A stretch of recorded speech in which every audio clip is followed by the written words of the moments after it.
Step into the world of power, loyalty, and luck. I'm gonna make him an offer he can't refuse. With family, cannolis, and spins mean everything. Now, you wanna get mixed up in the family business. Introducing The Godfather at ChumbaCasino.com. Test your luck in the shadowy world of The Godfather slot. Someday, I will call upon you to do a service for me. Play The Godfather now at ChumbaCasino.com. Welcome to the family. VGW Group. No purchase necessary. Void where prohibited by law. See terms and conditions. 18+. With Lucky Land Slots, you can get lucky just about anywhere. Dearly beloved, we are gathered here today to... Has anyone seen the bride and groom? Sorry, we're here. We were getting lucky in the limo and we lost track of time. No, Lucky Land Casino, with cash prizes that add up quicker than a guest registry. In that case, I pronounce you lucky. Play for free at LuckyLandSlots.com. Daily bonuses are waiting. No purchase necessary. Void where prohibited by law. 18+. Terms and conditions apply. See website for details. Hello, it is Ryan, and I was on a flight the other day playing one of my favorite social spin slot games on ChumbaCasino.com. I looked over at the person sitting next to me, and you know what they were doing? They were also playing Chumba Casino. Coincidence? I think not. Everybody's loving having fun with it. Chumba Casino is home to hundreds of casino-style games that you can play for free anytime, anywhere, even at 30,000 feet. So sign up now at ChumbaCasino.com to claim your free welcome bonus. That's ChumbaCasino.com and live the Chumba life. No purchase necessary. VGW Group. Void where prohibited by law. See terms and conditions. 18+.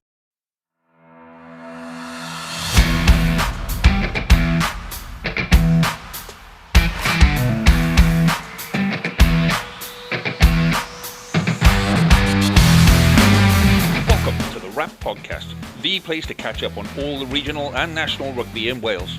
You can find us on all the usual social media platforms and message us through there if you want, or you can email us on welshregionalrugbypod@gmail.com. So all the boring stuff out the way, let's talk rugby.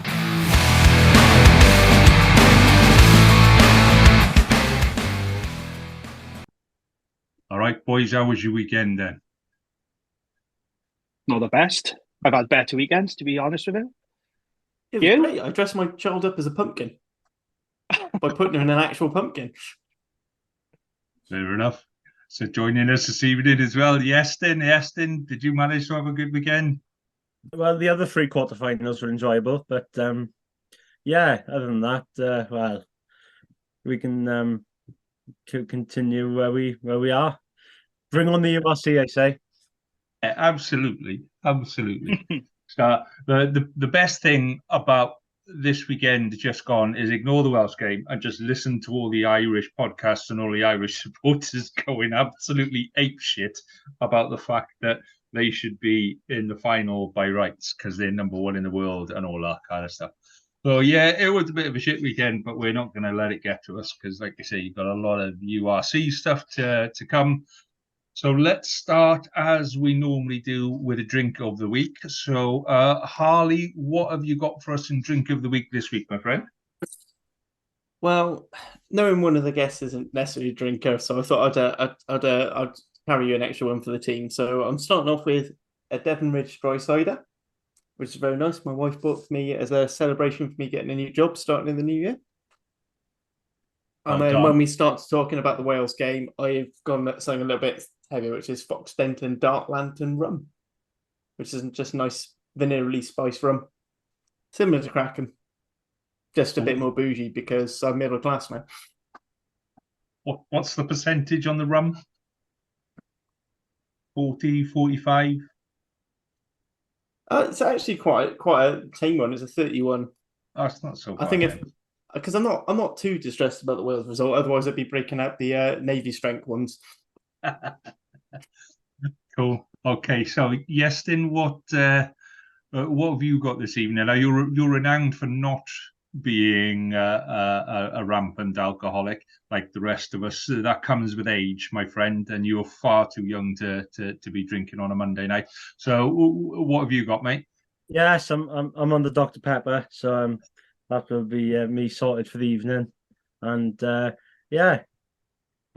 Jamie was very concerned before we started that it's a full fat one, not a low sugar one, and absolutely definitely it's. I merely asked. I wasn't concerned. I just wondered. That's all. If he wants to drink full fat, that's absolutely fine. But the Sivo is better. It might Let the man have a voice.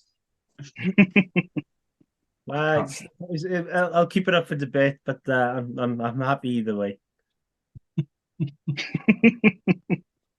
Jamie, mate, what have you got?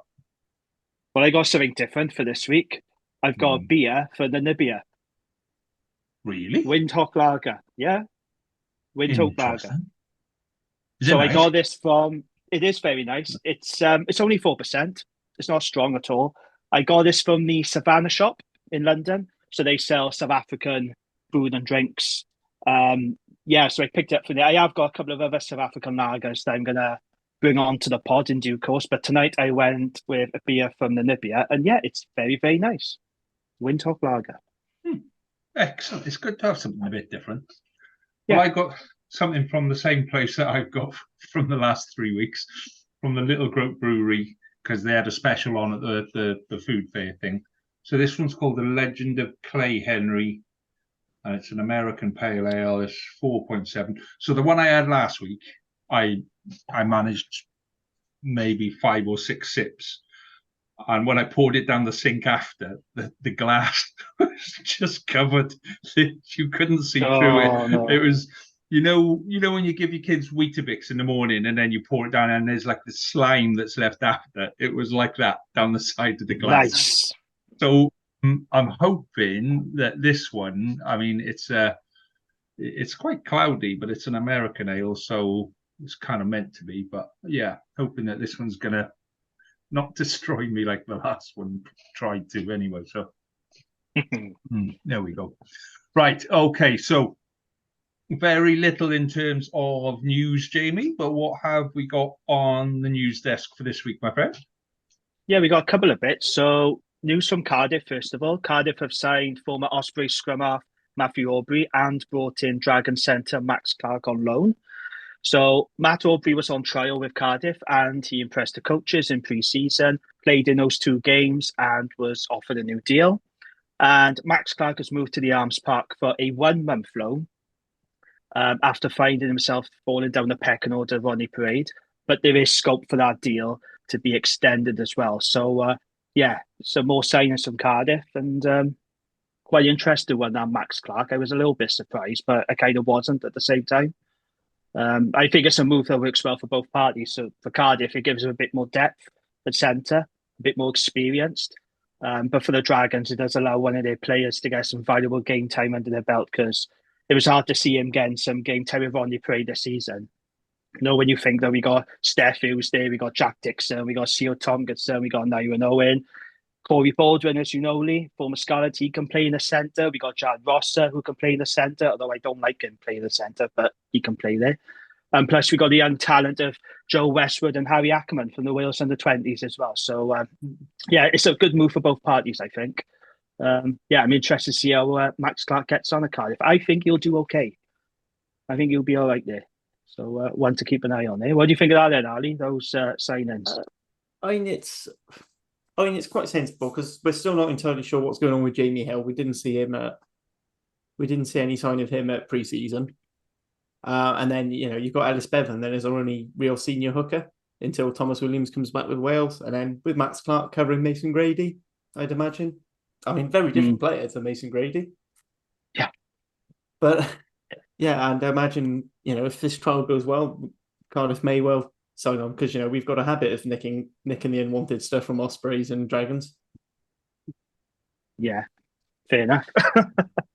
I'm interested to see if he'll stay longer than a month. I suspect that it will be there longer than a month. But sorry, what did you say? Well, I say we tend to send ours to the Dragons, and then the Dragons send them on to you. So, well, unless we sent them to you first. Welcome to the merry-go-round that is Welsh rugby. What else have we got, Joe? Okay, news from today then. Here's one for you then, Lee. So Josh McLeod has been appointed Scarlets captain for the new season. 26-year-old back rower takes over the reins from Jonathan Davis. McLeod led the side impressively in the second half of last season in Davis's absence through injury and guiding the Scarlets to the semi-finals of the European Challenge Cup. So there we go then. Josh McLeod is going to be Scarlets captain. Thoughts, Lee? Should be pleased with that, shouldn't I? Yeah, I think so. Yeah, I mean, it was the obvious choice, really. John Foxy D is just a little bit too old. Ken probably at the end of career, and not really expecting Ken back until end of November, start of December. So, I think he'd be probably captain for the next 2 or 3 seasons at least now. So, and he is if he can stay fit and well, not fit but uninjured, then he's a good player to have on the pitch. So happy with that. Happy. Yeah, it seems the obvious choice, really, doesn't it? I think that's a good move for the Scarlets. So one other bit of news that broke this evening, shocking news, I have to say. Rugby Canada has signed Kingsley Jones to a 2-year contract extension as head coach of Canada men's rugby team. They'll see him lead the team through to 2025.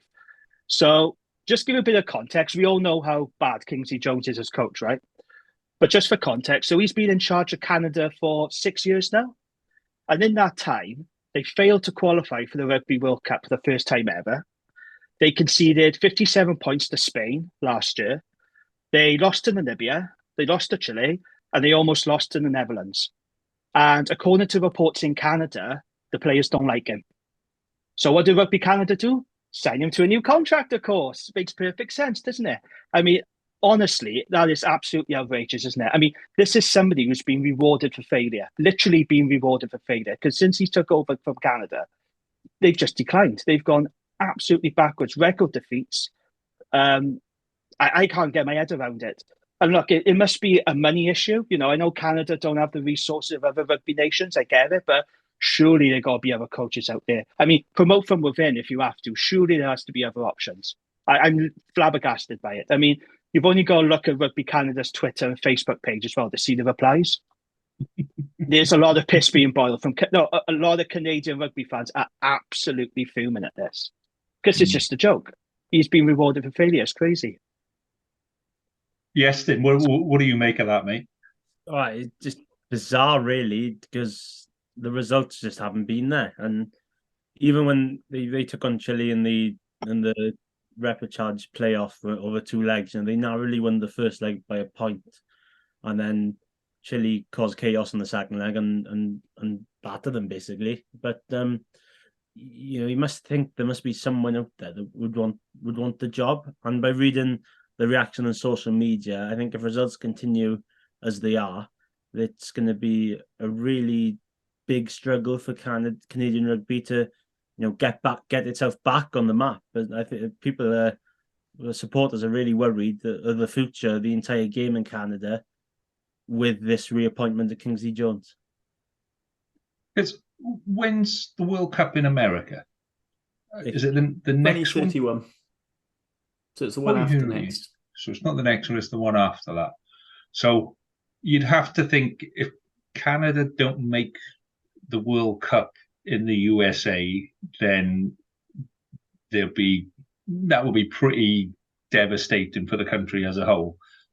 But to get from where they are now to there in that time is going to take a lot of work. Do you know what I mean? They're not a country that's got a massive player base or a massive quality base. They're very much, the whole thing is spread out over the size of Europe sort of a thing. And trying to bring 15 of those players together to play at the same time is logistically quite difficult. So to be able to pull that team together, you've got to do something different. And like I say, Kingsley Jones just isn't the person for it. He's just not. You can tell. I have 2 possible reasons on that for this decision. One, which is slightly more tongue-in-cheek, is Kingsley Jones, the one who owns the Zoom license, and no one at the Canadian Rugby Union wants to get rid of it, wants to pay it for themselves. And the more serious one is, I think they're seriously trying to wind down the union so that they can focus purely on sevens, because in Canada it's basically Olympics, and they try and if it's not an Olympic sport, so they'll keep the sevens program just about taking over. But I think they just don't give a shit, really. I do think they're just keeping on the same old heads, just winding it down because they don't actually want it to be better, which is shit if you're a Canadian rugby fan. I mean, if you look at their MLR franchise, Toronto Arrows, they basically got gutted by the Free Jacks and a couple of other teams of all their top end internationals, and then they were just getting hockeyed every week. I think Free Jacks went up there and beat them 17-0. And that's a sign of people do not care. I mean, obviously the fans do, but I think we're all Welsh regional supporters, so we know full well that it's very rare that the fans actually ever get listened to, and it's distressing. But I do genuinely think that's the only rational explanation. I think it was they just want to fold the team and the union, so they don't have to worry about it. Just seems bizarre, doesn't it? Whichever way you look at it, it's crap. For when you take, I remember how hard it was as a Welshman watching Canada beat us in the Millennium Stadium, and that was when was that? 10, 15 years ago, something like that. So, I remember the reaction from Canadian fans that night, where just parties in the streets in Cardiff, you'd have thought that we were in Toronto. So, the support base is there, and you've got to say, the player base must be there somewhere because they build them big in Canada. They're big chaps. So somebody will take it. Somebody will be able to make that team into a winning team and guarantee it. But it's not Kingsley Jones. Absolutely not. I mean, he hasn't. If you could see green shoots, you go, well, okay, they'll keep him on because we are making some kind of progress. But they're not. They have literally declined since he's taken over. They've got worse and worse. Like I said, record defeats, and it's just absolutely baffling. He must have a bloody good agent, Kingsley Jones. I tell you that now, because he's drifted from. Honestly, the coaching gigs he's had over the years, absolutely insane. But yeah, there we go. That's it for the news for tonight. Okie dokie. So let's move on to the Rugby World Cup then. Let's get it out of the way. Let's just get it done. So, Harley, what did you make of Wales Argentina, mate? What was your overall impression of the game? So I'll go with my initial thought, which was we let that get away. Kudos to Argentina. They stayed in that and they were just dogged and they kept coming and they took every scrap that Wales offered them, and it was a lot. I do feel like Wales let it happen. The way you beat Argentina is not staying in a dogfight. It's getting ahead. If you look at the games New Zealand and South Africa and Australia have beaten against Argentina, against the ones they've lost, the ones they've won are the ones where they just constantly, they get up, score points, even if it's 3. They go to the corner. You've got to have everything working and you've got to be as ruthlessly efficient as possible so that their heads drop and drop and drop. Wales didn't do that. Other people are going to dig into what went wrong, but the fact matter is Argentina just kept their heads high and they kept fighting for every last scrap. Summarised by that Sanchez try that basically just killed us off right towards the end of the game. It just, that was just a case of seeing Wales desperately trying to play a loop play and Sanchez reading for the intercept and going in pretty much unopposed. I don't think anyone was even close to catching him, really. So, and then a few hours later, I sort of went, I thought we were going to finish 4th this World Cup, so actually not that bothered. So, what did you make of, and this is the bit where I thought it had all kind of started to go wrong, the anthems. At the start of the game, genuinely, our anthem was all over the shop. And wasn't it? Yeah, it was really, really bad. There was like 3 anthems being played at the same time. There was the choir. It wasn't in sync again. No. It wasn't in sync. And wrong speed. And the Argentinian one, those boys were proper fired up at the end of that. So they started that game on fire. Was that anything to do with it, Harley? Can we blame the little kids' choir for it? I don't think that's as big an issue for it as it was. And as people know, I don't really like talking about the referee, but this is me talking about the referee for a different reason, in that it was a different referee. And I mean, physically different, like literally different referee. So Wales had gained a load of the momentum. scored a try, and we managed to show that we are fitter than the referee, if not the other team. And Jakob Piper pulls up with an injury. And then instead of having the sort of loosey-goosey Jakob Piper, who's a lot more in favour of the defensive side of the breakdown, he's looking a lot, he's more likely to give a holding on penalty there. And then you have Carl Dixon, who is the exact opposite, who's more likely to let the attacking team get away with a late, getting into the ruck late, give them a little bit longer to get a player off the ball. And I think, as well as just that change in mindset, which Argentina were far quicker to getting up, and the fact was they were going for possession, we were going for defence, and it wasn't going to work in that interpretation of the breakdown. It just physically killed all momentum, because Wales had gotten up, scored a try, everyone's up and roaring. Then you have 5 minutes where Jakob Piper's basically calling Carl Dixon to come in. They've got to warm up the replacement touch judge. He's limping off, and everything settles.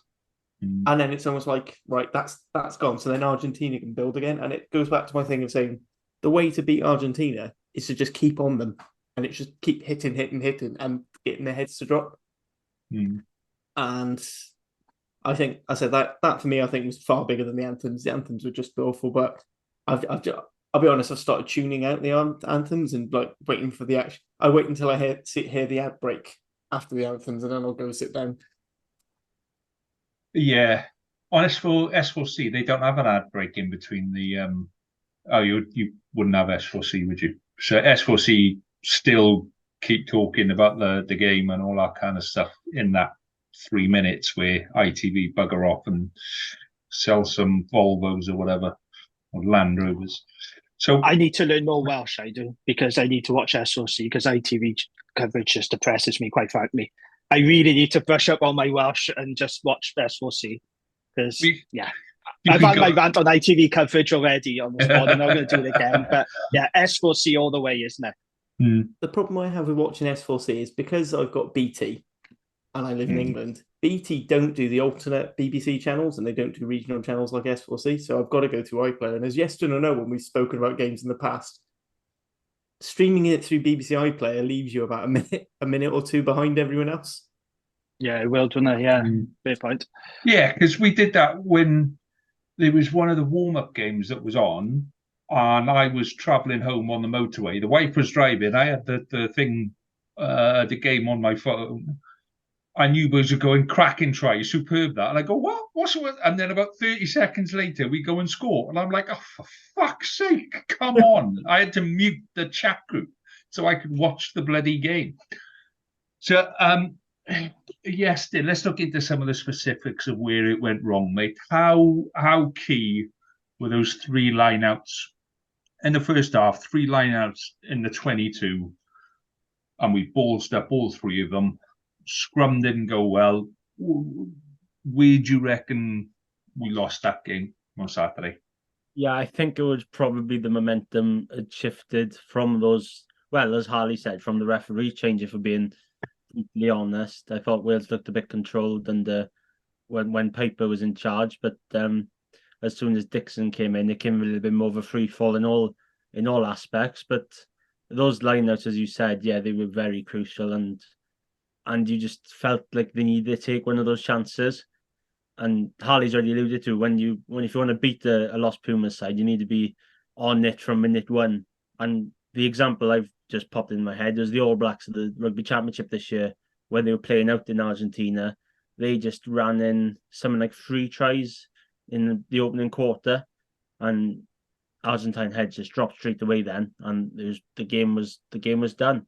And I think that's what Wales didn't get to. They obviously got that first try by Bigger, and then they had the opportunities to create more and get more points on the board, and then they just failed to capitalise on it. And then Argentina got up the other end, Boffelli kicks a penalty, and then Josh Adams' no arms challenge, which was surprisingly a penalty only, was allowed them back into the game. And then at halftime, instead of reading 10-0 or if not more, it reads 10-6 and it's game on again. But on that Josh Adams thing. So I've not got that much of an issue with Josh Adams. I thought it was a little bit late, but it was nothing majorly dangerous. And then the Argentinian chappie comes running from behind his own post, screaming like a banshee with knives and guns and all of this kind of stuff, and viciously attacks Josh Adams, puts him on the floor, nearly puts him in hospital. I'm surprised the guy survived.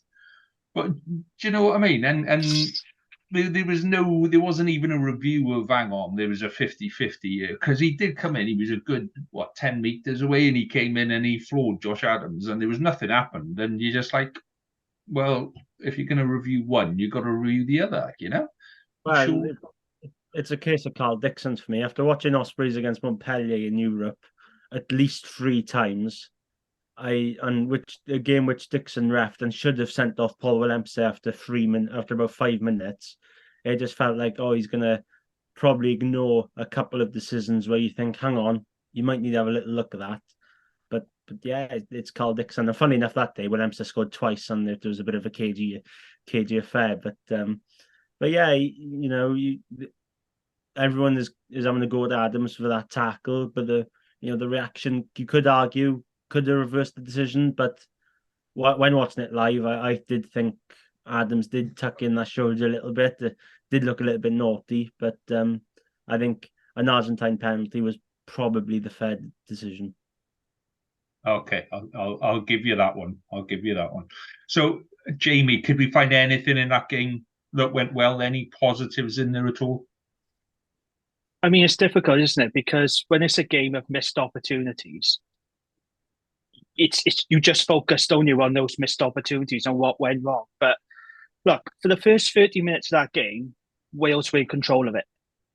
Let's be honest, Argentina were offering very little. I thought they looked quite sluggish, actually, in those opening 20 minutes or so. Their kicking game wasn't really good enough, was it? It wasn't really functioning. And I just can't believe how we disintegrated, really, from now those 30 minutes, the missed opportunities. I mean, we talk about those butcher lineouts, 3 of them. And I did feel sorry for Ryan Elias, to be honest. He got the hook at half time. But, Adam Beard is line-out captain, so he needs to take responsibility for it as well. Line-out was a disaster. In terms of positives, I mean, individually, I thought, even though they weren't clearly fully fit, I thought Dan Bigger and Liam Williams played pretty well. I thought our defence for the majority of the game was pretty good. I think Mike Forshaw now is starting to put his blueprint on this team, and I think that the attack is starting to take a bit of shape with Alex King. But yeah, I mean, after those 30 minutes, let's be honest, it was downhill from there. And it was just so frustrating because on the one hand, I feel that Wales have done really well in this World Cup. We've exceeded expectations. Gatland said the goal was to get to the quarterfinals. Well, that was achieved. I talked about this a lot on the pod, but, everybody writing Wales off, saying we weren't going to get out the pool. We did that. We won the pool. We were Pool C winners. And it felt like a golden opportunity that was missed. So for me, it's mixed emotions. On the one hand, we have exceeded expectations. I think we've done well. I definitely think Wales can come out of this tournament with their heads held high. And we've got a lot of young talent in here, the likes of Jack Morgan, David Jenkins, Chris Chunza, who are going to be with Wales, for the mainstay. They're going to have a lot of caps, and the future does look bright. But I did feel that game was such a missed opportunity, and the way that we fell apart, our discipline just went to shit. I'm gutted. I am generally gutted about the results, But what I have to say, and this isn't me being negative, this is my personal opinion. If we had made the semi-final and we play New Zealand, don't forget, Dan Bigger was on one leg for the last 20 minutes of that game. Liam Williams was fucked. He was hobbling and going for the ground. There's no way we would have beaten New Zealand in our semi-final. With the fitness concerns, Nick Tompkins, we don't know if he would have been available. He had to go off for HIA. There's a lot of talk about Wales and our fitness. We're supposed to be this fittest team in the tournament. There's been so much emphasis on our fitness. We do all these training camps, Turkey, Switzerland, Poland, and all this sort of stuff. I thought we looked tired in that game. I thought for the first time during this tournament, I thought Wales looked tired, and you could see players blowing out their ass. And like I said, the likes of Liam and Dan, they weren't fully fit at all. But I can understand why they started this game because we needed them. But, going into that semi-final, if we had made it, I think it would have been very, very difficult. It would have been a patched-up Wales. We probably would have been battered. So on the one hand, it's a silver lining. But on the other hand, it's a huge missed opportunity to beat, let's be honest, a spluttering Argentina. They have spluttered their way into the semi-final, been hugely underwhelming. This was our golden opportunity to make another semi-final at Gatland. And I'm afraid we've blown it. And I'm genuinely gutted about it, So mixed emotions from me. So I like the fact I ask you what went well and what were the positives, and you go, we'd have got battered in the semi-final anyway. We would have, though. I genuinely believe we wouldn't have stood a chance against New Zealand. Do you think we would have beaten New Zealand? Fuck no. In the semi-final? No, mate. No. There's no way. I like the fact that that's what you pull out as a positive. We saved ourselves an absolute kicking against New Zealand. Here's the thing. You always ask me what went right when either Wales lose or we struggle. And it's very difficult for me to take the positives. Like for me, the positives were all in the first 30 minutes. Yeah. Because Wales should have been at least 17-0 ahead at half time. We talked about the lineups. Dan Biggar missed a penalty. And it wasn't an easy penalty, but it was a penalty in front of the goals that I expected him to kick. We had those 2 drop passes, didn't we? One from George North and the other from Josh Adams. If those go to hand, that could have been another couple of tries. Mm. The game was lost in the first half. I said that to you on the WhatsApp group. That game was lost in the first half. If we go into the break, it was 17-0 or even 20-odd nil, I think it's game over. But we let Argentina back into it through sloppy defence, sloppy indiscipline, It's gutting. It really is. So, but hey ho. Yeah, I mean, the question now is where do you go with that team from now on, sort of thing? Who stays and who goes. So we know Big is off, Liam Williams is off, Anscombe is off.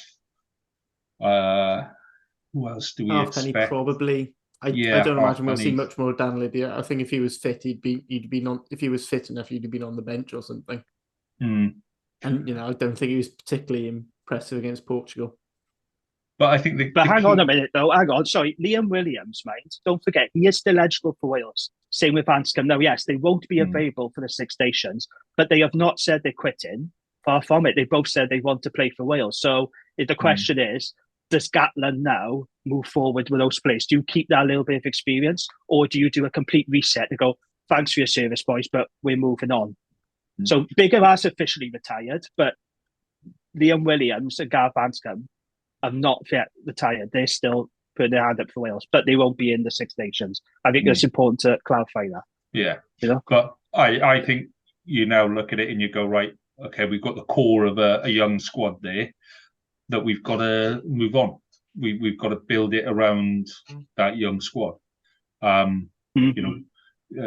Davies won't be at the next World Cup. I doubt Thomas Williams will, to be honest, be at the next World Cup. He's the same age as Hardy. There's a good chance he will be. He's still only 28. Is he?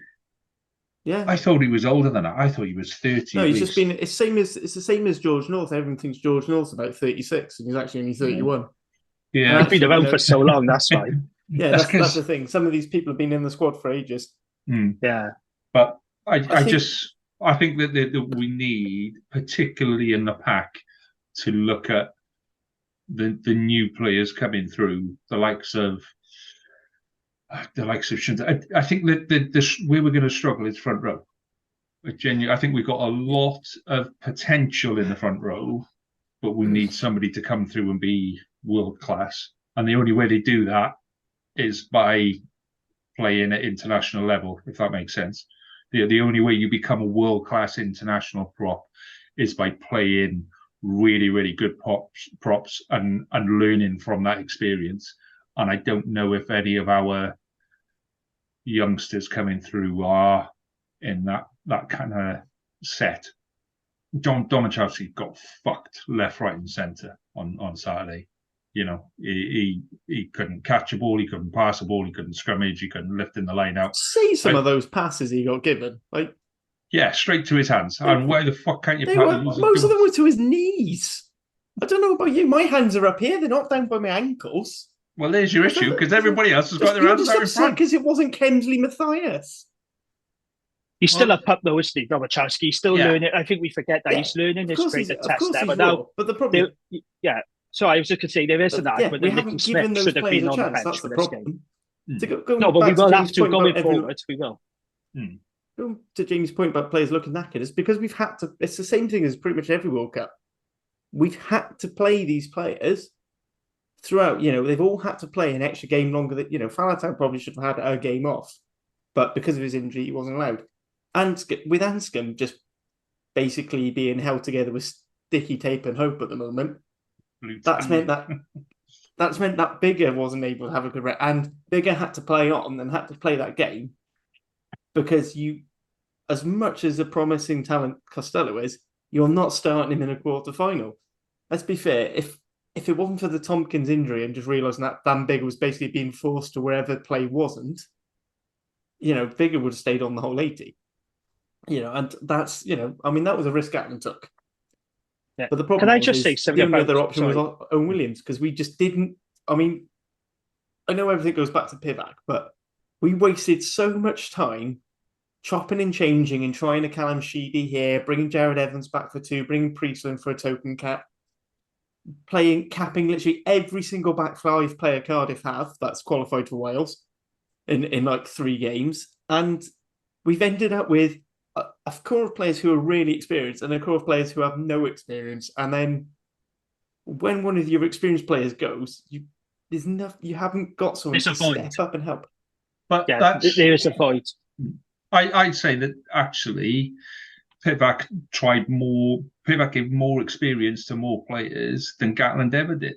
And that's the problem with Gatland because, like you say, you end up with a 15, possibly a 17, maybe an 18 of decent players that play together. And then as soon as one of them gets injured or you take somebody out, how many times have we said in the past, when the bench comes on, it's weak because we haven't got enough depth. And that's what I'm saying. We need to accept that actually some of these players, we need to rotate some of these players more. And we need to get used to rotating those players, bringing players in more to give them the experience against good teams and maybe getting a bit of an arse kicking for a season or 2 while those players... There's rotating and there's what Pivac did, which was basically I'm going to keep the same 3 second rows and rotate everyone else and keep trying to make Will Griff-John and Josh McLeod a thing. But there's a balance going to happen because they're both made of paper. But there's a balance in between the two. Yeah. But we can't stick with the way Gatland manages the squad because we can demonstrate time after time that it's good up to a point. It'll work really, really well up to a point. And if we're going to go above that point, then we need to do something different. So, sorry, James, go on. What were we saying, mate? Yeah, I just want to make a point about Sam Costello because I really like what Gatland said after the game. So, as we all know, it's quite unfortunate. We were chasing the game. I think we were 2 points behind with me. And Costello threw a pass. Nicolas Sanchez, all his experience, picked it off, scored a try, and that was it. It was game over. And you could see he was quite clearly upset by that after the game. I really like what Gatland did when, he was asked about this at the press conference and he said, look, that wasn't his fault. Experienced players have done that.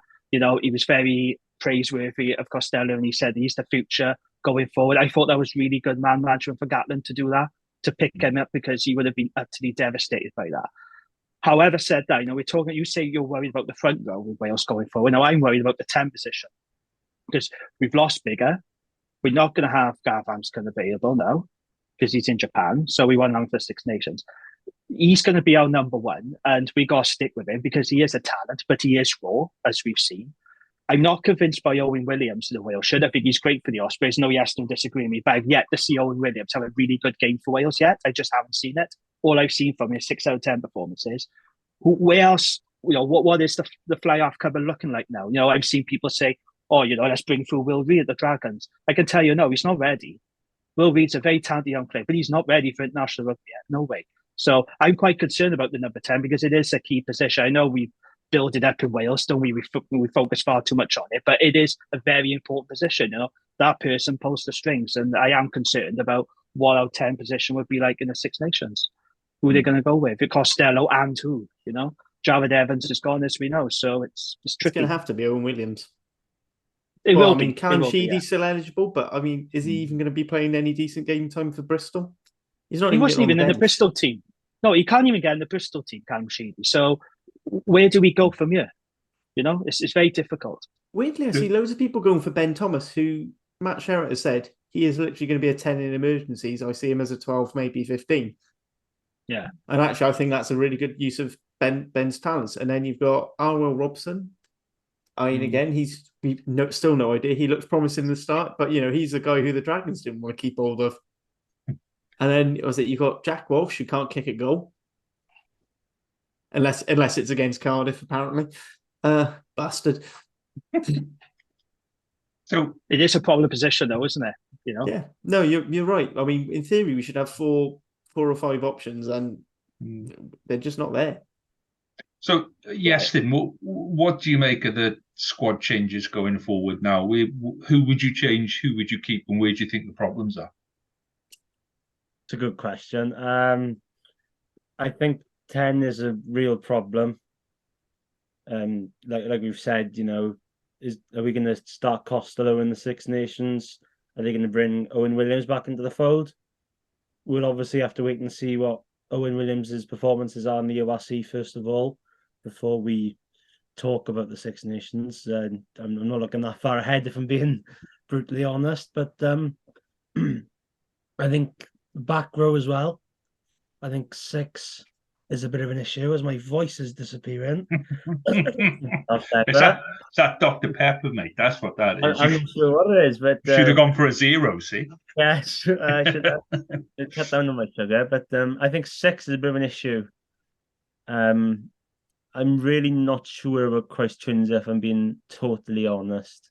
I know he is a bit raw, and he's obviously going to get a bit more experience under his belt, but I'm not sure as a long-term solution to the 6 shirt.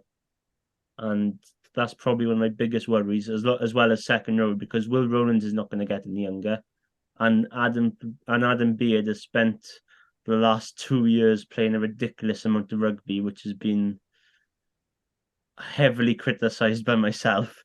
But yes, it just feels like there's certain positions where you think, okay, there's a lot of young talent coming through, and there's others when you're thinking, who's next to come in? See, I genuinely think the solution to the Wales back row, regardless of who comes in, is to play a 77 back row. It is to put a system in place where we put 2 7s on the pitch and we play a 77 back row with that type of game in mind. And we play to our strengths and we go, right, okay, when it's their ball, we've got to change some of what we do, but actually our strengths are we've got some really, really quick, dynamic back row players, and that's what we need to do. So I think if you need a much harder, more aggressive type 5. That's the problem. And also you then need, again, going back to what happened with Argentina, you need the resilient. Either you need to make it so patently obvious that it's going to be a turnover. I mean, there are two different ways. Everyone always thinks of dual 7s as 6 and 7, but actually, where it has worked quite well, and it worked forever for Australia, was having a 7-8, and actually the Ospreys use it as well with Morgan Morris, who is effectively a 7, but has that extra carrying ability in the control of the base of the scrum. So, I mean, there are ways to do it. You could do 3 7s successfully if you had. Cardiff have had some fantastic examples of that, but it's not 3 of the same kind of 7, which is where my issues, although it did work, actually that's one thing that did work. I thought Morgan and Rethel dovetailed really well, which is something I wasn't sure of. Last week, obviously, I was saying more of having Basham as more your run, just having sort of a running, carrying threat. I think that it can be done, but you've got to balance. The problem is for having someone getting over the ball, you need someone who can absolutely melt players. And the thing is, we don't really have that. Well, I think the most aggressive player we've got is Rhys Davies, currently in the current crop. And I don't know, are we getting to a point where we're missing his time? Shane Lewis-Hughes was thought to be that guy. I don't know. No. He's been moved to second row for a couple of games against Cardiff. That might that might help. Again, it'll give us a much lighter, more athletic pack, but I do think we just need to wait and see what's coming on. Actually, was it Alex Mann and Yellow Catman Harry Deeves as well? I think are good options at 6. So I think the solution is number 8 with Falatau highly likely to call it a day in the near future, having a big, powerful, strong run in number 8 instead of a fancy-footed number 8. And that's not a criticism of Falatau, but you balance the back row. So that would be my solution. James, what were you thinking? Well, I'm thinking that we're talking a lot about what players are going to be available to us in the future. I think what we need to have a discussion about, and there is a discussion about it currently on social media, is Warren Gatland and his future. So he was asked by Matthew Southcombe in the press conference after the game that there is a clause in his contract, and will he be seeking to activate that clause, and does he commit himself to Wales? So Warren Gatland is committed to Wales, but the question is, and I put this to any of you, should he stay now and continue the good work? Because to be fair, he has done. I know the Six Nations was a disaster, but he has got us firing for the World Cup. He did exceed expectations. Do we keep Warren Gatland and let him continue the rebuild? Or do you think, well, let's bring in someone fresh now? So I put that to any of you. I've got my own opinion on it, but I want to know what you guys think of it. Do you stick with Gatland now, or do you go, it's time for a fresh start? But bear in mind, the WRU, they moved heaven and earth to bring him back. They paying him a lot of money, so I personally don't think the WR are going to get rid of him, but I would put it to you guys. Would you stick with Warren Gatland now or look elsewhere? I think most people's issue with him is the amount of money that he's being paid and the amount of time he actually spends in the country. And I think that's people's real gripe with him, is that he's getting paid an awful lot of time to sit at home in New Zealand and watch videos. And, I don't really have a view on that. I think you can do effective video coaching because he's here for the coaching side of it. He's just not here to watch games. Where you look at previous coaches who were based in Wales and they'd be at 2 games every weekend. They'd be at a Friday game, a Saturday game. So I think that's people's main gripe with it, is that we're paying him an awful lot of money. Where, I went to book tickets for the Six Nations last night for the boys' birthday, and the cheapest tickets available are £100 each. Yeah. And that money's going somewhere. I'm paying someone's wages when I buy those seats. And in the end, I went, no, I'm not going to buy those tickets. I can't afford to spend £200 plus everything else to go and watch a game against bloody Scotland. So, yeah, I think that's people's issue, is the amount we're paying him and the amount of time he's actually here and watching players, and is that an effective use of the money? And could we pay somebody, even if we paid somebody else the same amount of money who was based here, watching players more, maybe watching players in England, watching players in France, whatever, actually physically there? That I think that's people's issues. Okay, Iestyn? Well, I think I think they will keep Gatland for the next 4 cycle. Mainly because, well, in my opinion, who would you bring in if you would get rid of Gatland now? That's because I think, in an ideal world, you'd probably looking at someone like Scott Robertson from the Crusaders, but now he's gone to the All Blacks. All Blacks job. Yeah, he's not available. And you're scratching your head thinking, who's the next? Who's next in line for Gatland? If Gatland went, or if the clause was activated. So I think they probably will keep him. But if he does go, if he walks away, or to the people that they're suggesting that he should walk away, who are you bringing in? Because it's going to be a thankless task regardless. And so I think they'll stick with him. But just to my question, if they decide to break up the clause, who would they bring in? Well, the next obvious one, Kingsley Jones, has just signed a contract, so yeah. That's not funny.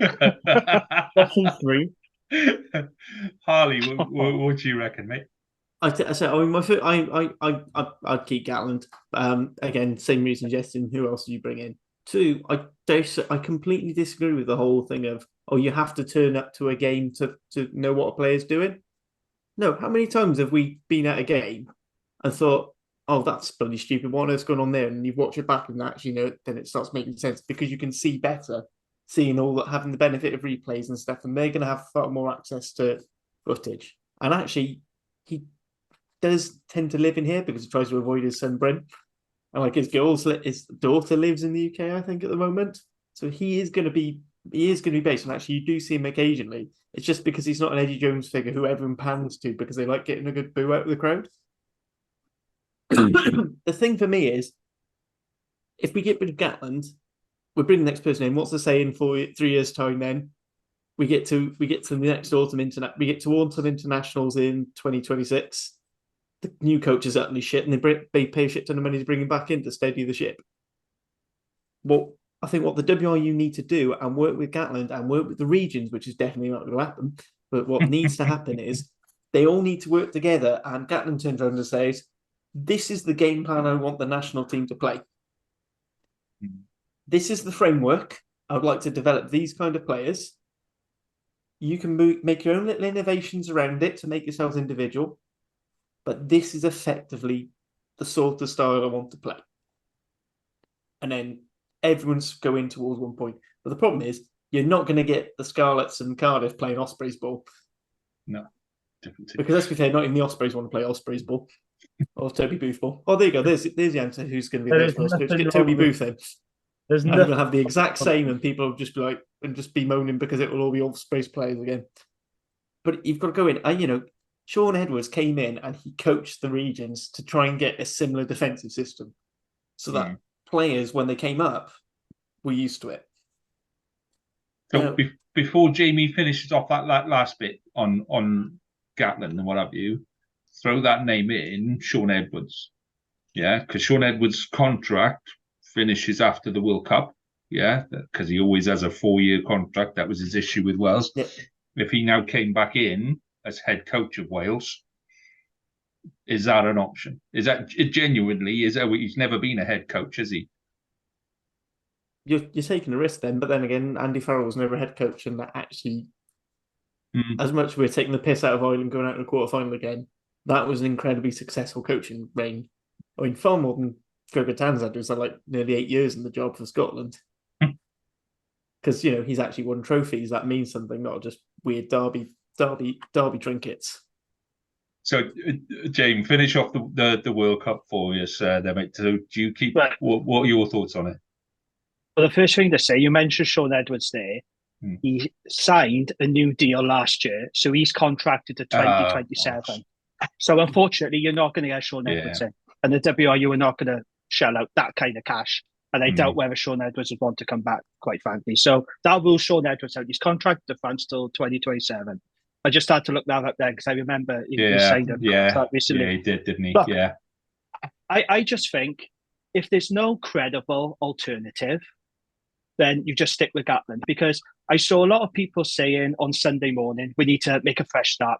We need to move on from Gatland. And I'd see people saying, who would you bring in? And they go, oh, I don't know. There's got to be someone out, Sean Edwards maybe, Scott Robertson. Well, no, they already contracted the new jobs. I don't know who you bring in. So unless you have a credible alternative, and I'm not talking bloody Eddie Jones, I mean a proper, sensible alternative, no Kingsley Jones. But allegedly, So I just don't know, like Iestyn said, who do you bring in? Who's out there now? Dai Young? I mean, come on. I mean, he's available. Well, he is available. At least he's available. I'd be great because you'd never pick a single Cardiff player just to spite the club after all that bullshit. Interesting point, though. Michael Checker, apparently now his contract is coming to an end after the World Cup. So, I mean, if you said to me, any other alternative, that could be one person.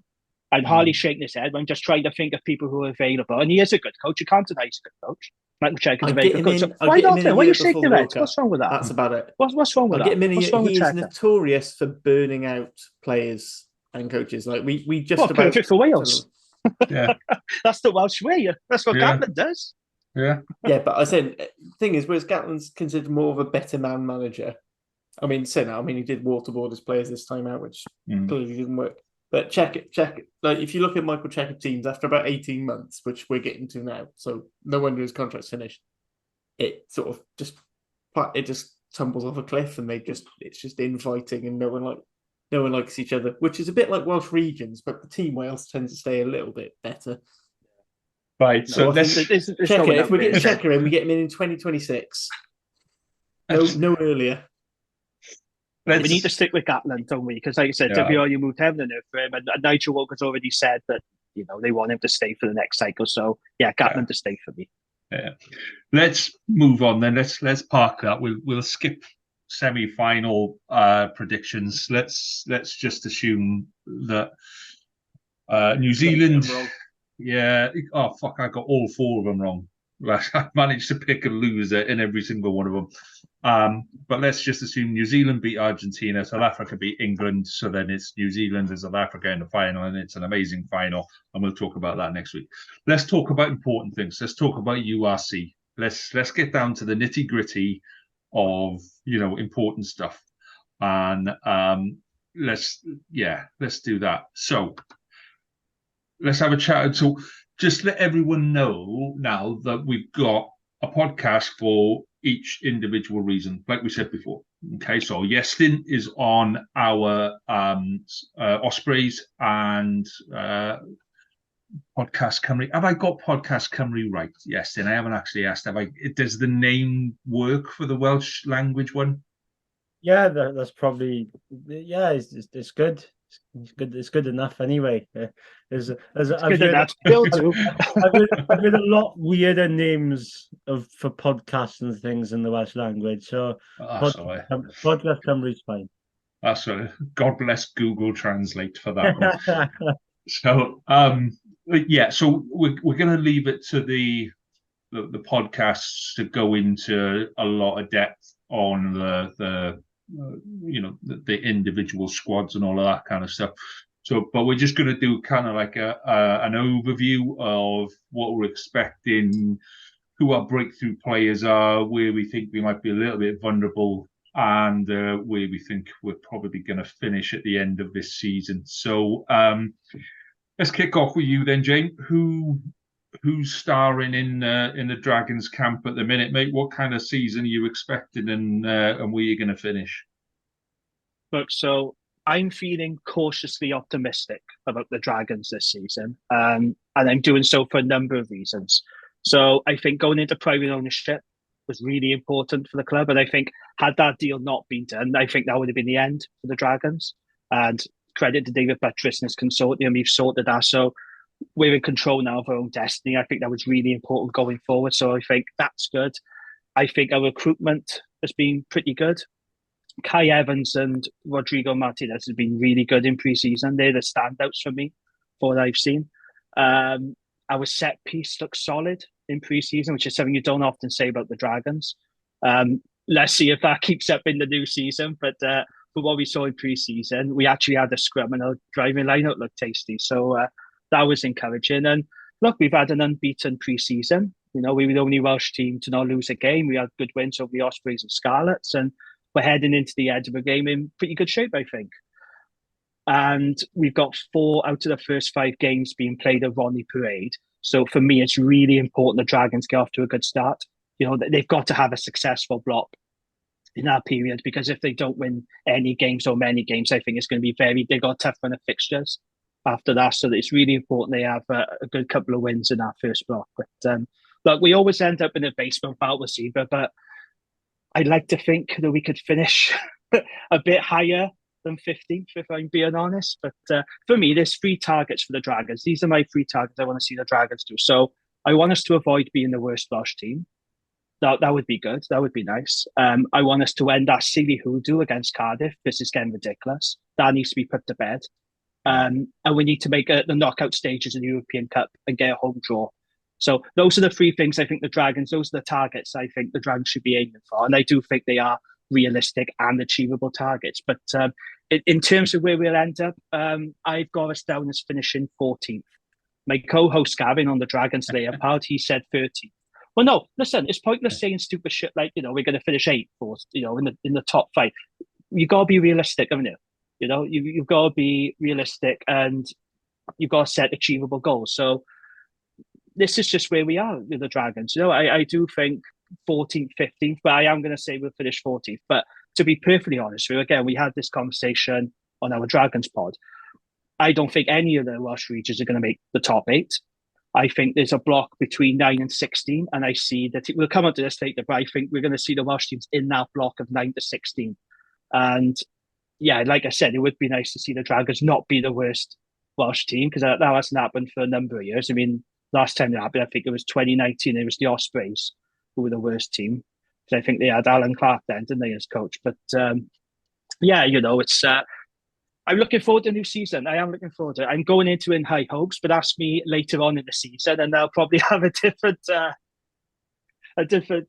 viewpoint on things. But I'm, like I said, I'm optimistic, cautiously optimistic about the Dragons, I think. I love the fact that you go, I'm cautiously optimistic. I think we're going to do really well 14th.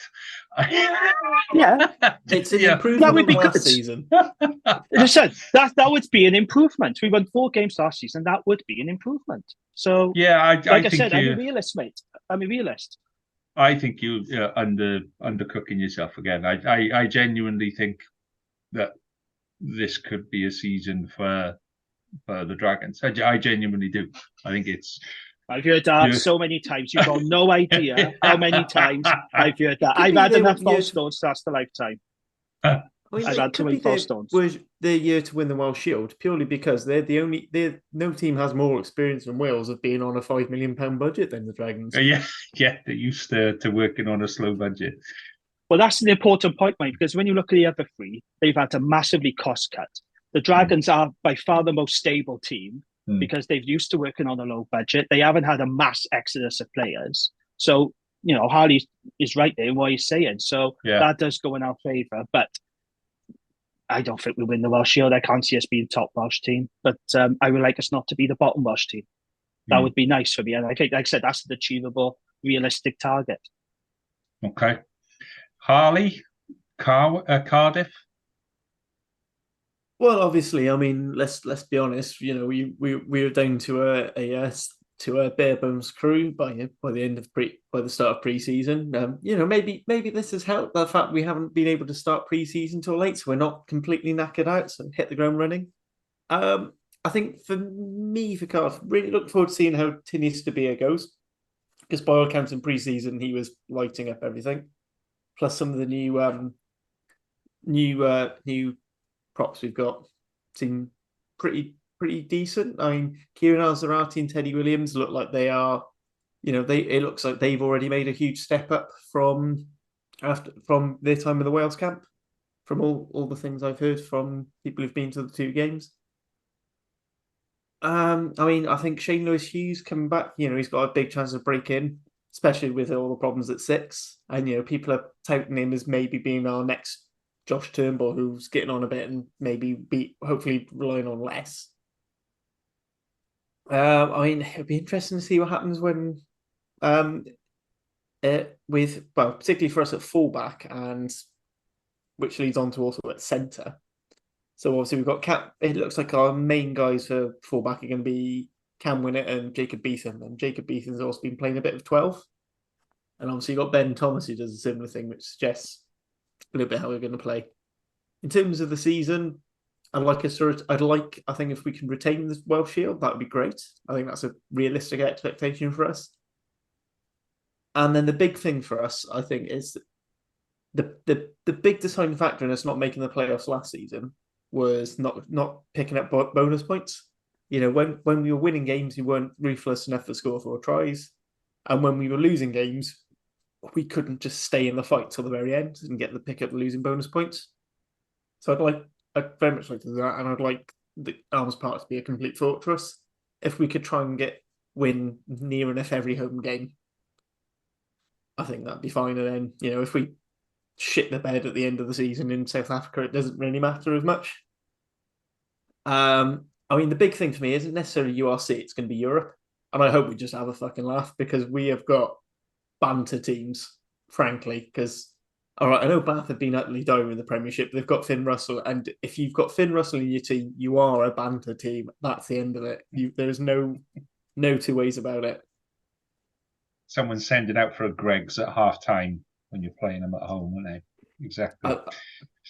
More than happy to send him to give Finn a couple of pies when because I mean I've got because it's actually going to be at Cap, which is great because for some reason we weren't allowed to have French teams said they're not coming to Wales this year unless they're utterly dog shit.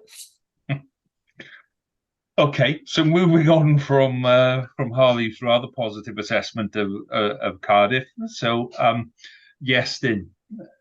So Ospreys, probably perennial underachievers, always should have achieved more than what they should. With the exception of the Cardiff back row, I'd say you probably got more kind of names and bulk and solid players, if you like. Are the Ospreys gonna break the top 8 this season? I said last season that the Ospreys would break into the top 8, and I was wrong. Which a season which saw a few heavy defeats mixed in with 2 fantastic European victories and almost a third. So I don't know. They've lost a lot of players. A lot of senior players have obviously departed from the club. But I think in terms of squad depth and the youngsters slowly coming through, I think it's quite an exciting squad. And I think it's a squad that Toby Booth is a bit of a fan of as well. He's well known of producing young players and developing them into senior rugby. But I can't see them breaking into the top 8, unfortunately. I think they probably finish either 10th or 11th. I'm undecided on who's going to win the Welsh Shield. It's between probably Scarlets and Ospreys. I think Cardiff probably might slip down third. But I think they're going to be behind the 4 Irish sides, behind the 4 South African sides, and probably behind Benetton as well. I think they've geared up with a good pre-season, I think. And this could be the season for them to develop and possibly kick into that top 8 themselves. But for the Ospreys, I think they need to find more consistency. The season before last, they couldn't find bonus points. They found bonus points, but somehow ended up on the wrong side of results thanks to errors or Rhys Webb forgetting where he is and letting the Lions scrum half score a try, which decisively cost them the game. And they just need, I think there's not many expectations from supporters. I think it's going to be a tough season as it is for all 4. But I think probably a couple of targets would probably win most of the derbies. It would be nice to finally win the Park of Scarlets again, as they haven't done that in many years. I'm pretty sure every time I've gone down there, it's ended in defeat or a draw, thanks to Jack Welsh, and possibly end the European hoodoo. They came ridiculously close against Saracens, despite faltering away, thanks to a Rhys Webb quick throw-in, which I try my best not to mention, but there we are. So obviously the Challenge Cup is a bit of an opportunity to give, younger players, a bit more experience, a bit more game time. And if they can get a home draw in the Challenge Cup for the knockout rounds, you just got to hope Swansea City aren't playing, so the Ospreys don't have to play their game in the Principality Stadium. Otherwise, I would be getting serious flashbacks to the Stade Francais game in 2017. Yeah, well, I think you might find that there are some key clashes with Swansea City this year that are being worked on in the background. So, okay, for me under the Scarlets, I mean, pre-season's been a bit of a pisser because we were all expecting so much more than what's actually been delivered. And I'm still kind of optimistic for the season, but not as optimistic as I probably was before pre-season started. I think we've got players here. We've signed Plumtree and Ioan Lloyd that I wasn't a fan of Ioan Lloyd at Bristol, to be honest, but I'm willing to give him a go and see how he fills in for Costello. Like you said earlier, I think Costello's going to spend a lot of time with Wales this year. So Ioan Lloyd's going to have to step into those boots fairly quick. And the annoying bit is that Dinky Jones has played the majority of pre-season at 10, with a few minutes here and there for Ioan Lloyd, which has been frustrating. I think Plumtree is going to be exciting. The chances are he'll get called into the Wales squad for Six Nations, which will be a bit of a shitter. And then we've got young players coming through like Kemsley Mathias, Combier, Tuipulotu, Dan Davis. I think was absolutely outstanding last season, and isn't in the Welsh squad because we're just so gifted with sevens, and I think that's going to work really well for us down there. I can't see him getting in the Welsh squad bar a whole series of injuries. Half the Cardiff back row would have to disappear and all that kind of stuff. And then you've got players like Joe Roberts. So, we've got a core of some really talented players there. I think Dwayne has been, he's put his hands up at the end of last season and said, he's learned a lot as a coach through the start of the season where things were really, really bad, and where Lee Blacker came in and kind of helped him a little bit. And he's like, actually, I need to surround myself with good coaches. And we've done that with the South African chappie whose name I've forgotten, who's a forwards coach. So, you put all of that together and you think this should be a good season. Am I optimistic? Probably. I think the key battle for us, the key players, the key position for us this year is actually hooker. We've got Ken Owens likely to be out until fuck knows when. You've got Ryan Elias, who's going to be away with Wales. So then you've got Sean Evans, who, if you ask a lot of Scarlet supporters, actually is probably our best hooker at the minute. He does. I think he's great. Yeah, he's absolutely outstanding. So, but he's our number 3 hooker. He's probably going to play the majority of the season for us, and I think he's going to be outstanding. But then his squad depth and stuff like that. So, I think the first 2 games of this season are massive for the Scarlets. We need to come home from South Africa with something. We need points somewhere along the line, whether that be losing bonus points or 4 tries here, there, or everywhere. But I think that's key. And then, I think we all underplay ourselves. I think at least 2 Welsh sides will get into the top 8 this year. I genuinely think. Yep. I think when you bring that amount of players through, I think we've been holding on to older players for too long and not allowing younger players to develop early enough. And I think we're going to develop a lot of young players this year that we get to the end of the season and they go, is it only their first season? We have to with the budgets. We have to, no choice now. Yeah. So, Harley, what were you going to say on that, mate? I just wanted to sort of go. First of all, with Joe Roberts, I think he should be 13 for Wales. Saying that, as a Cardiff fan, I feel like should get me thrown through the stocks. But I think Mason Grady is a very particular kind of player, and I think with the sort of game plan Wales want to go, actually, we really need a defensively sound proper 13, and Grady just isn't quite. He's very good going forward. But the thing is, he goes forward too much for most people to catch up with. It's similar issues as Basham had when he started playing for Wales. But, I mean, that's probably the big thing I was going to say, because everyone's mentioned about how, obviously, we had cuts. We had to get rid of people in the squad. Do we feel for, like, the most, how do people feel about the players we've all had to get shot of and get back in, right? Personally, for me, for Cardiff, I think there were some players that I think we were going to get rid of anyway. And then other players I really didn't want to see go. And you can tell they were gone because of the budget. And they've kept players who I maybe would have tried to push on and kept thing, I mean, a certain scrum half may or may not have taken some naughty substances. Iestyn mentioned a few times. Do you feel that actually overall benefits the Ospreys? And with Halfpenny coming off the books, Liam Williams, these players who don't get a lot of game time for their regions for whatever reason.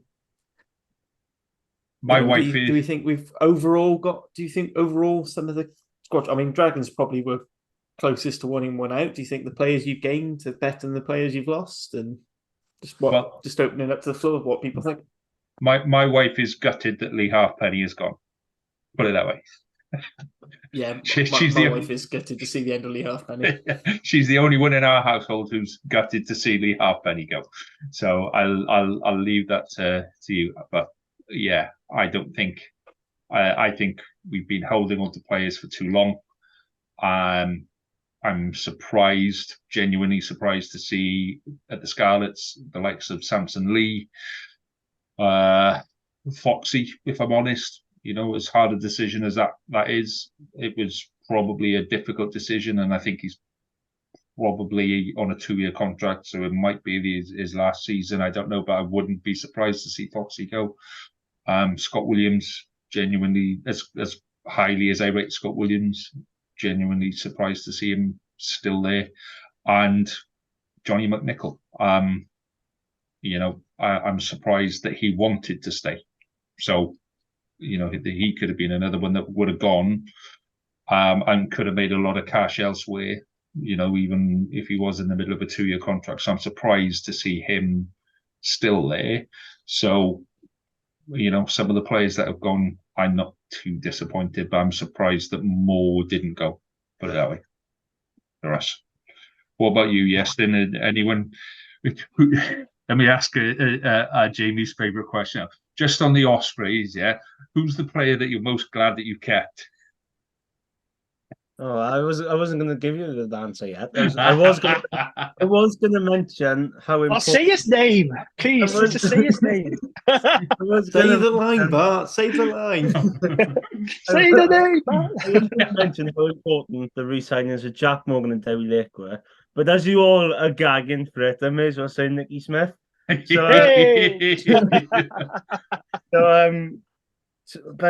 I was just looking through the squads the last couple of days or so, and when looking at the departures from the Ospreys list, you got Rhys Webb, Thomas Francis, Alan Wynne-Jones, Bradley Davis is retired. But looking through those key positions of the players I just mentioned, at tight end, there's Tom Botha. You've got Rhys Henry, who's still quite young despite looking rather old. And if people who know me or follow me know how much I really rate Rhys Henry. But second row as well, despite losing AWJ, I always felt like last season could have been the real good season that Rhys Davis could have had in the second row alongside Adam Beard. And I felt like at times there was the opportunity missed. Okay, Davis did start a couple of big European games at 6, but they just wanted AWJ in there all of a sudden. And I think at 9 as well, I think this could be a really good season for Ruben Morgan-Williams. Obviously with Webb departed, and he's going to be the first choice 9 now. And they've still got senior players. I mentioned Lake, Nicky Smith, Jack Morgan. Morgan Morris is now going to be a senior type. And then in the backs as well, George North is if he is still around post World Cup. There's been a couple of rumours floating around, but if Alex Cuthbert is back, then in my opinion, I think Alex Cuthbert will be a very vital cog to the Ospreys backline. And then you've got the likes of Owen Williams, Kieran Williams as well, who've both had international experience over the summer, and then exciting young talents. Someone like Max Nagy, Matt Prothero. So I think it's a bit more balanced up in terms of senior players to younger player. But yeah, despite the big losses, it's a couple of really, the positions are kind of filled up. Yeah, because Ospreys still got a good squad, though, haven't they? Yeah, they still got a good squad, I think. Yeah, you can just looking at the team for the weekend. Okay, there's a couple of question marks over a couple of players, but yeah, it's quite well balanced, and despite the big losses, it doesn't look that bad. As when you look at the departure list, you're like, oh my god, this is frightening level. What departure list? We didn't get one from the Ospreys. Oh, sorry. I'd rather leave a list. Looking through the list of players, well, you can work out the players that were leaving, I should say, and you're thinking, oh dear, this doesn't look good. But you look through the actual squad, which is online, actually, the Osprey squad for this season. I'm pretty sure it's on their website somewhere. You look through the positions, the players that have lost. They've got enough cover there, I suppose, and it's a good experience for the younger players in those positions to have some good game time. Yeah. Okay, let's let's do a really, really quick rundown of where you think your side's going to finish at the end of this season, and then we'll talk about the games this week then. So, Harley, just a number, where are Cardiff going to finish? I think they're going to finish 10th again, but top of the Welsh Shield. Okay, Jamie? 14th. 14th, okay, yes. Yeah, Iestyn? 11th and 2nd in the Shield. Okay, so I still think we're underplaying ourselves. I'm going to go Cardiff. Cardiff. I'm looking at Harley and I go, yeah, Cardiff are going to go top. I'm going to go Scarlett going to finish 6th. I genuinely going to manage that as well. It's hard for winning the Shield, though. Yeah, I genuinely think 2 Welsh sides will make it into Europe next year. I think we'll be pleasantly pleased. They'll do very well. They'll do if one side gets into top 8, they'll do very well. If 2 do it, I think that's a bit optimistic personally, but okay. No, yes, just we'll the see. Dragons in you coming out, Jamie. That's what that is. I'm a realist, mate. I'm not a blind optimist. Sorry, so that's what being a Dragons fan does to you. Well, talking of blind optimism, let's look at this weekend's games. So, let's start with the Ospreys trip to Connaught. And bearing in mind, though, Iestyn, right, that there's a storm coming in on Wednesday that's meant to last until Sunday, yeah, and the Ospreys are travelling to Connaught for the first game of the season. What's your expectations, right? Well, first of all, happy new season, everyone. Nice to see the Ospreys. And, well, no, I did have a look at the weather forecast when I saw the news earlier, and I did see that there was a storm coming. And I was looking at the Wales weather forecast on Wednesday, and it's just covered with rain. So if that's the omen for the weekend in Galway, which isn't a surprise, then it's going to be a little bit tricky because the Ospreys are without probably 6 internationals. It depends. Well, obviously depends on how much break they get from the World Cup, but I'm not expecting any of them to be back and flying in to a URC game a week after Wales have been knocked out of the World Cup. But and the last trip the Ospreys had to Galway was a bit stormy as well, and they got lost by 40 points, let alone about the weather. And it would be nice to see the Ospreys kick on to a winning start, but in terms of the Ospreys' perspective, it's probably the 3rd worst away day you could possibly have to start the season, behind Rodney Parade and Parc y Scarlets, because the records are just not fantastic in any of those grounds. And it's going to be tough. You can hope there's few experienced players there. You know, Rhys Davies, as we mentioned, I think could be a real good season for him. Justin Tipurick's still around. Yeah, he looked quite. It was nice to see him back during the pre-season. I think him and Harry Deves could be that 6 and 7 in the back row, and potentially it'd be nice to see Will Griffiths back as well. He was captain in the Ospreys as he went off injured last season away in Ulster, so it'd be nice to see him back up front. But yeah, it's going to be tough out in Galway, and if I had to give a prediction so early on, I think Connaught will win by a good couple of scores. Nothing against the Ospreys, but it's just going to be a tricky start to the season. Well, save predictions till after, because I've got to move on to a different sheet on my spreadsheet to log all of this. So we'll do this bit, and then I can move to a different sheet. I'm not talented enough to have 2 spreadsheets open at the same time. Change my prediction by the time we get to it. Yeah, because Carwyn does that anyway, because all of the boys have got access to this sheet. So Carwyn will say on a Monday night, he'll go, oh yeah, Ospreys to win by 20. And then I look at it on a Friday afternoon and it's like Ospreys to win by 1. And I'll go, I'm fairly sure that's not what he predicted.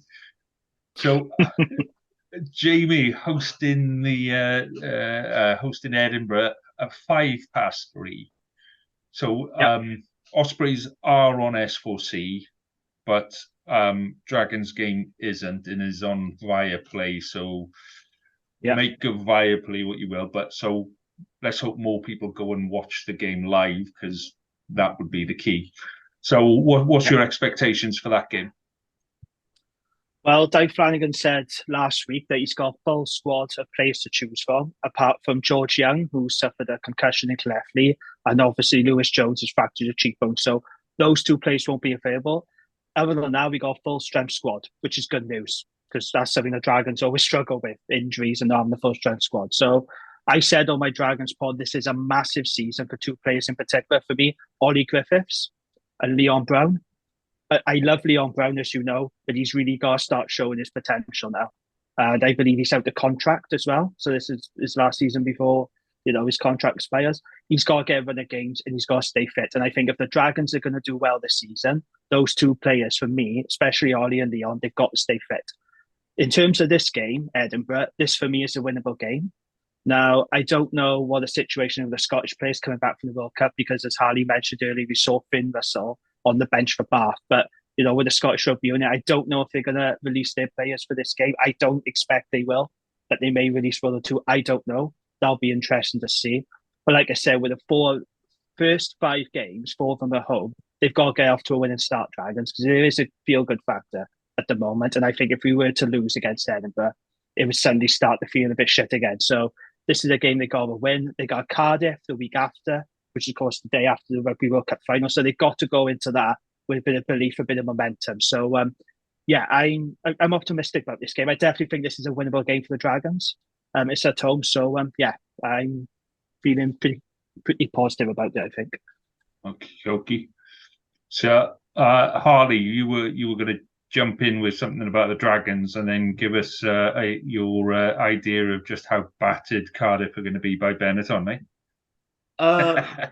So first of all, I think weirdly, Dragons might benefit from the fact that Argentina beat Wales, because they're not going to have the Argentinians who normally be supplementing the squad, and basically the ones who dragged Edinburgh kicking and screaming in that week. So last season when they beat Cardiff at home, it was basically Buffelli and a couple of the other Argentinians who just dragged them through.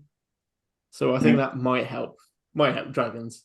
Oh, they won't have Bertrand, but I think Rodri Williams is more than capable, and I'm a huge fan of Dane Blacker. Ever since he came up through Cardiff, Scarlets had him for a bit, but couldn't handle how awesome he was. So Dragons are having to go before he eventually comes home. I think for Benetton, I don't know. Unfortunately, I haven't seen it. I know they beat Ulster a while back. I don't know if their Italian internationals are going to be back for this one, or if they're going to try and rest them. Cardiff at home, I'm hoping they're going to take all the positives from pre-season and go through. I think Cardiff. I'm hoping Cardiff will go first game of the new season. If cap out, and hopefully the home crowd and the noise will carry them through as it has in plenty of other games. I don't think it's going to be a great game, but it will at least. I am hoping we'll pull something off, because it's one of those momentum things. If we lose, and go back to my key hopes of Cardiff, we need to win our home games. So I think we scrape through. I think Benetton have really recruited well over the summer. Like half the Italian under-20s for the last 2 seasons, and now it seems to be the progression. You leave the under-20s and you go to Benetton, and then some of you might end up in France, but I think a lot of them just kind of commit themselves to Benetton now, and then there's a trickle-down effect on Zebra as well, which Zebra have recruited really well. So, I think that's a tough game for Cardiff. So that is on S4C. That's at 5:15 on Saturday. So normally, what I say with games on like Viaplay and S4C and things like that, so normally what I'm going to try and do through this season is we're going to try and do watch-alongs, but we're all in trouble at the minute with various other halves about how much rugby we're watching, and I think it's pushing it a little to try that again this week. I'm away this weekend anyway. So I can't do it this weekend. So that's me safe and secure. Your wife isn't going to be annoyed about you watching World Cup. Yes, at the final whistle, there was a little bit of me. The first thing she was sat next to me on the sofa, and she went, "Well, that sorts next weekend out, then, doesn't it?" And I was like, "Oh, yes, it does. I'm not in the doghouse anymore." As someone who else has been told it's date night on Saturday. You've been given your instructions. So, Cardiff. Fuck, I've done it again. Scarlets play the Bulls on Sunday down in South Africa. So what I'm hearing at the minute is that Gatland has put a request in for some Scarlets players to not travel to South Africa so that they're available for the game against the Barbarians, which I think is a load of bollocks. And if that request has come in, I'm hoping he's been told where he can go, because that's not the way it works. You're not on about the hypothetical I posed a couple of weeks ago? I've heard it. So there was a couple of others, and then it came from somebody who's spoken to somebody at a club. So it's one of those. So and so said that. So and so said that. So it's a serious thing, and I don't know if we've got to at the end. I'll explain part of the problem, but it's from what I understand, we're taking a full squad out there, and as far as I understand, they leave on Tuesday, Wednesday. I think I don't know. So we'll know pretty much. We'll know if that's true well before the weekend. So the Bulls in South Africa, I think a lot of the focus in South Africa at the minute is on the national side, but then there's a lot of positivity, so swings and roundabouts. I'm thinking a losing bonus point would be a good result for us out there. I know we beat them last year, but we were on kind of the crest of a wave then, and the weather was shit. And I think the weather out in South Africa is actually going to be quite nice, and I don't think that'll play into our hands. And I just think it'll be a slow start to the season again, but I'd like to see us take minimum one losing bonus point, maybe, a try scoring bonus point as well out of that game. Plus you're at altitude, and the Bulls don't lose many people to the box squad, which is a thing. The reason why they're so high up is because they don't lose players. Cheers for that, Harley. It's really cheering me up. That is right. That's the issue with you, wasn't it? You did the same for me, so just return the favour. Yeah, but we did beat them last season, albeit over here. So I think it's going to be an interesting. But did you beat the Sharks? Yeah, in Durban. I know, but we beat them home here. So I think it's going to be it's a bit of a start to the season. Somebody's got to start the season with 2 games out in South Africa, and this year it's our turn. So it may work in our favour, it may not. But given the pre-season that we've had, I guess we're going to have another season where we build into the season. So yeah, I'm not expecting a massive, but I expect us to come back with points of some sort. Right, time is massively running away with us, gentlemen. And I've just flicked over to the spreadsheet to see that Harley's actually filling the spreadsheet in as we speak. What a good boy. Harley will be you're the kind of boy that brings in an apple for teacher and says, "Here you go, sir, have an apple." And well done, you.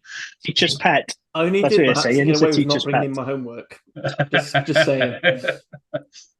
Right, so run us down your scores then, Harley. So Connacht against Ospreys, you've got. So I've gone for Connacht by 12. I mean, again, they're not really losing any. It's only really Bundyaki and Mac Hansen who Ireland have lost. They're definitely not going to be playing next week because Ireland are pretty strict on the people they central contract and rest. Probably to a higher extent than Wales are.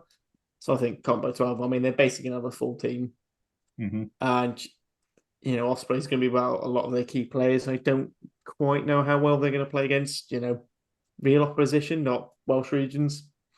And let's be fair, they lost to the Dragons, so can't be in that good a state. Then I'm going to go for Edinburgh by 3, just purely because it's yeah,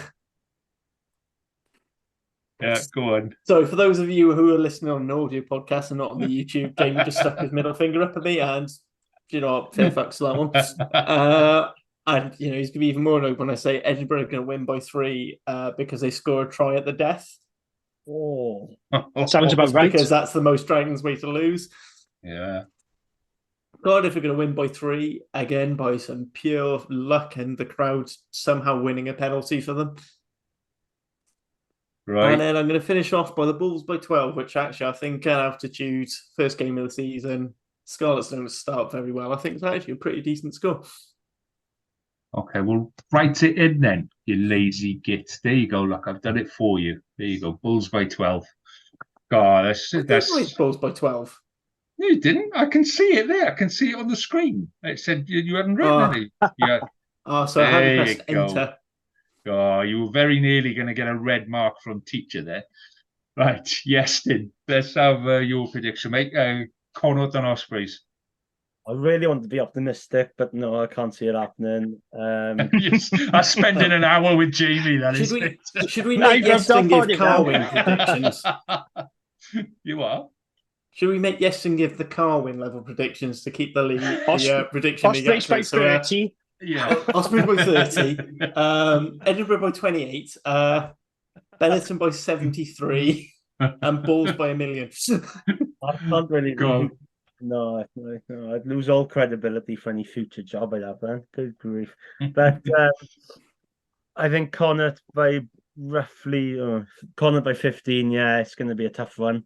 I'd like to see it closer, but yeah, it's going to be a bit of a long afternoon, especially in the last quarter. I think it's going to be quite close, but I think Connaught might score a couple of tries near the end as a young side will fatigue a little bit. Dragons Edinburgh is an interesting one because the last time I watched Edinburgh play, they were against the Ospreys and they scored a bonus point in about 20 minutes. And I have to admit the Ospreys were awful that night, but most nights. Yes, you are right there, especially last season. But I think I'm really not sure because when obviously you start of a new season, you think, Dragons might be up for this, and I think they will. But I've got an awful feeling it's going to be Edinburgh by 5. Sorry, Jamie. I'm really sorry. Don't be sorry. It's fine. But you haven't heard his prediction yet. Yeah, just see a lopsided prediction incoming. But yeah, I think even though despite the obviously the Scots might still be away and Boffelli is still away with a couple of others, I think probably Edinburgh might just do enough to win. And I think Cardiff are going to win quite comfortably against Benetton. I don't know why. I think last season they beat them quite comfortably, but it was during the Six Nations, so Benetton did lose quite a lot of internationals. Then the following week they won in Swansea, so you never know. But Cardiff to win by 10, I think they'll do a good job there, and it'll be a good optimistic start to the season before the inevitability of a late season collapse. And we thrive. And it's going to be tough for the Scarlets out in South Africa, isn't it? Let's be honest, it is going to be tough. And the Bulls have actually got quite a good squad. And looking through it, Ruan Norge, for example, is just a freak. I'm pretty sure he's still there anyways, unless I've missed some major news. So Bulls by, it could be quite a tricky second half. Bulls by 17. I don't think it'll be horrific scoreline, but I think they'll put a couple of scores in. 17 is fairly horrific, mate, but I'll let you get away with that one. It's a lot worse. Yeah, it could be a lot worse. Right, Jamie. So Connaught and Ospreys, mate. Yeah, it's a tough opening for the Ospreys out in Galway, isn't it? I think it's going to be closer than what Iestyn thinks. I got a feeling the Ospreys are going to cause Connaught some problems. So I'm going to say Connaught will win, but I don't think it's going to be like 10 or 15 points. I'm going to say Connaught by 6 on that one. I think it's going to be a tighter game. Yeah. Dragons Edinburgh. Look, I'm feeling positive about this game. I know that's unlikely, but unbeaten pre-season. Our set pieces look pretty good. We got to take the positives from pre-season into this game. Edinburgh are going to be depleted. If Edinburgh were full strength, yeah, I would be quite concerned, but they're not. So this for me is an opportunity. It's a game that Dragons have to win.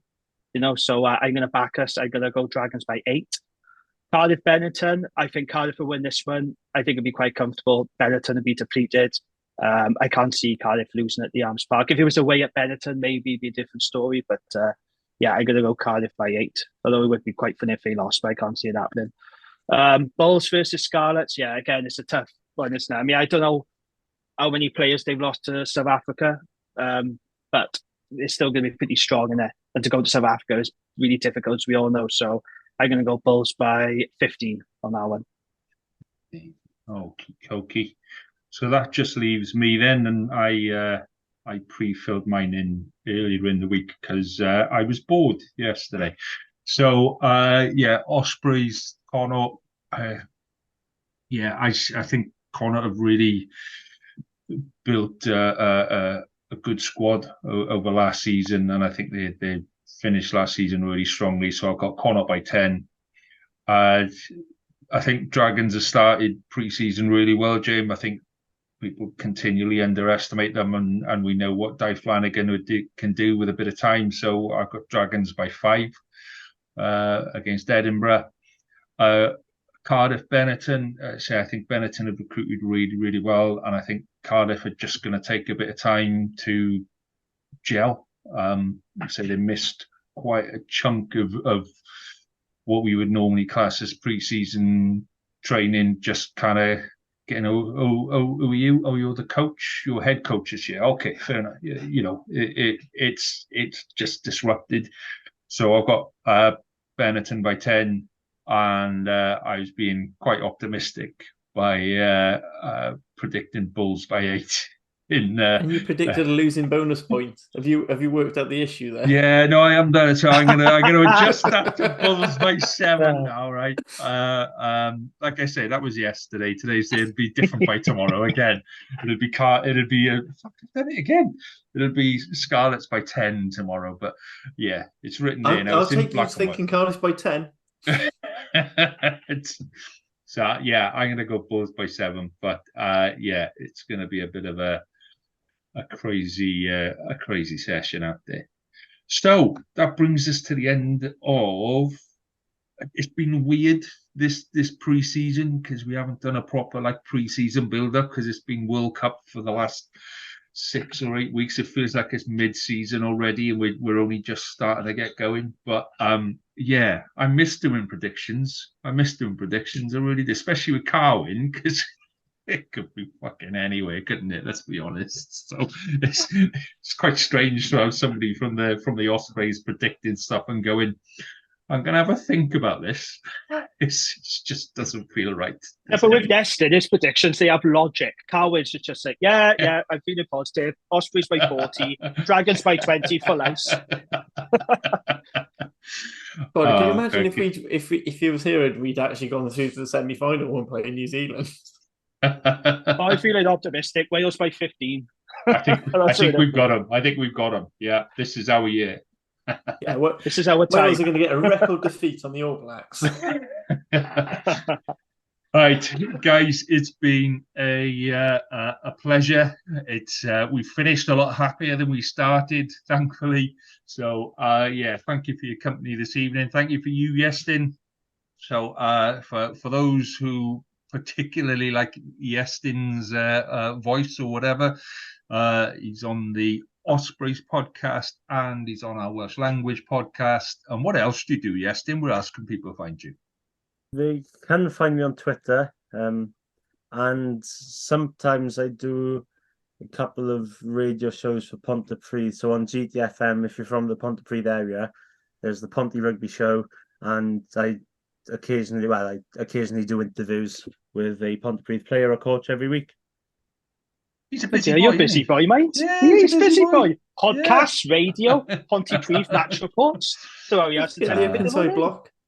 In 5 years' time, we'll be sitting there going, you see him? Yeah, he was on our podcast a while ago. Yeah, he started off with us. He's only there because of us. Wales Online next for Iestyn, I reckon. Yes, Wales Online. Well, I remember proofreading his early blog articles. Harley was there from the get-go. He was. I remember ages ago.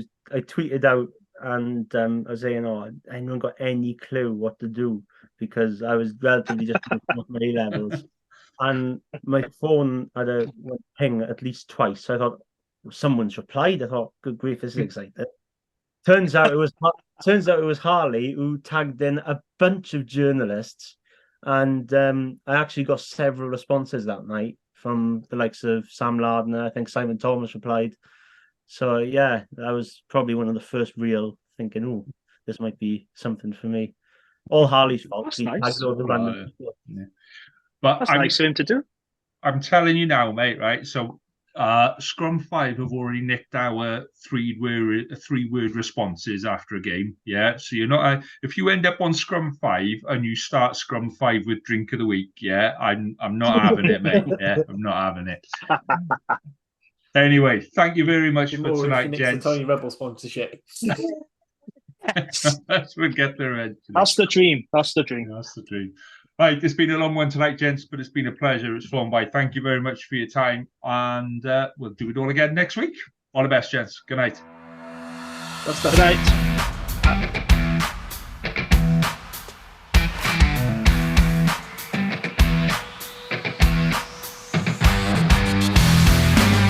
Thank you for listening to the Wrap Podcast. We hope you enjoyed listening as much as we enjoyed recording it. Please do rate us and tell your friends, as it really helps us to grow and get better.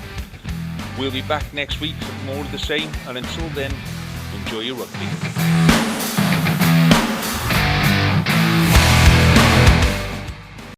Sports Social Podcast Network. Judy was boring. Hello. Then Judy discovered ChumbaCasino.com. It's my little escape. Now Judy's the life of the party. Oh, baby, mama's bringing home the bacon. Whoa, take it easy, Judy. The Chumba life is for everybody. So go to ChumbaCasino.com and play over 100 casino-style games. Join today and play for free for your chance to redeem some serious prizes. ChumbaCasino.com. No purchase necessary. Void where prohibited by law. 18+ terms and conditions apply. See website for details.